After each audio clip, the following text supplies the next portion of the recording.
Hello, everyone. Larenz Tate has been one of Hollywood's most gifted, consistent, and quietly influential actors. A man whose presence on screen feels almost electric, whose eyes carry a depth of emotion few performers can naturally summon. But now, after years of fighting an invisible battle behind the scenes, Larenz Tate is finally saying his final goodbye to the unspoken sentence that has followed him throughout his career. A sentence not handed down by a courtroom judge, but by the Hollywood system itself. A system that often typecasts, limits, and sidelines extraordinary black actors while pretending to celebrate them.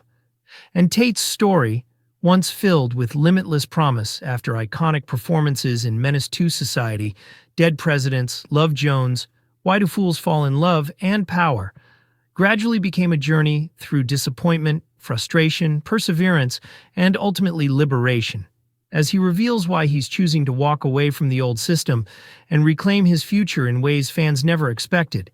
And to understand the emotional weight of this moment, we have to go back to the early days of his career, when Larenz Tate was considered one of the most explosive young actors of his generation, earning critical acclaim, magazine covers, and accolades that predicted he would become the next Denzel Washington. But instead of being ushered into Hollywood's upper tier, Tate found himself battling the industry's silent sentence, that quiet, suffocating barrier that confines black actors to a narrow set of roles tied to struggle, trauma, or stereotype.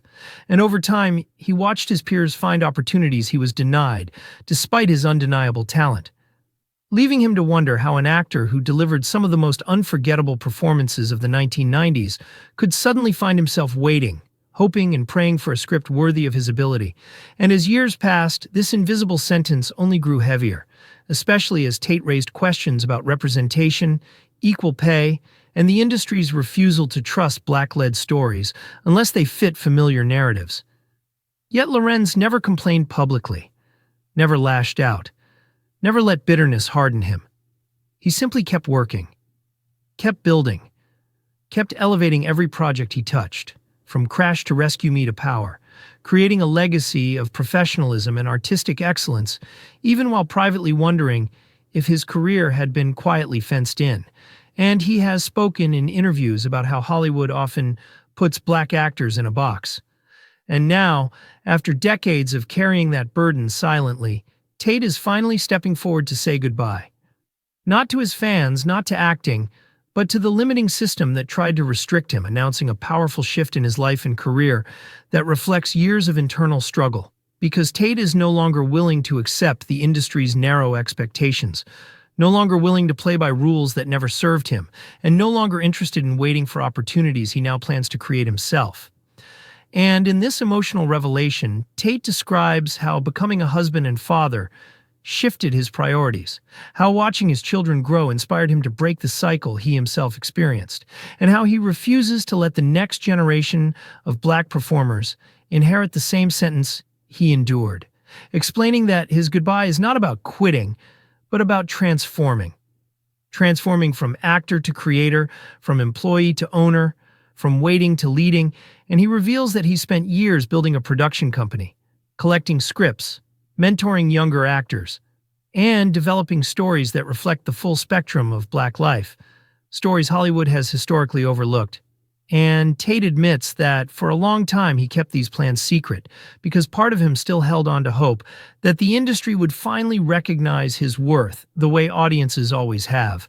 But the turning point came during the pandemic when he realized how much time he had lost waiting for permission to shine, and from that moment, he made a promise to himself that he would never again let Hollywood dictate his value. And this is why he's saying his final goodbye. Not to his career, but to the chains attached to it, the expectations placed upon it, and the boxes built around it.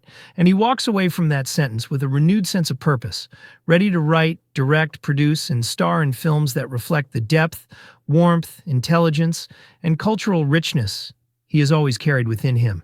And as he reflects on his past, Tate speaks with both gratitude and heartbreak, grateful for the iconic roles that allowed him to touch millions, heartbroken by the lost opportunities that could have taken him even higher, yet determined to use that pain as fuel. His next chapter is not about proving anything to Hollywood.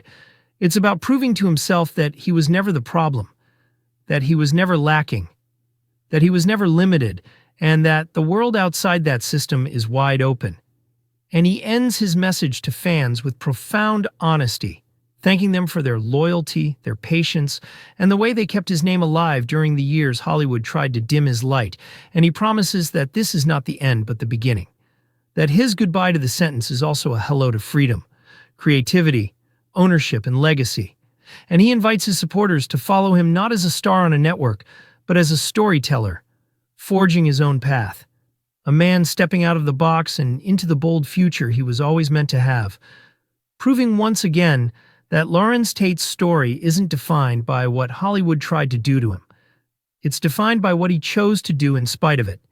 And by the time this journey closes, viewers will understand that his final goodbye is not tragedy, scandal, or defeat, but a triumphant declaration that he will never again accept limitations placed upon his artistry, his identity, or his destiny, making this moment one of the most powerful turning points of his entire career. Thanks for watching.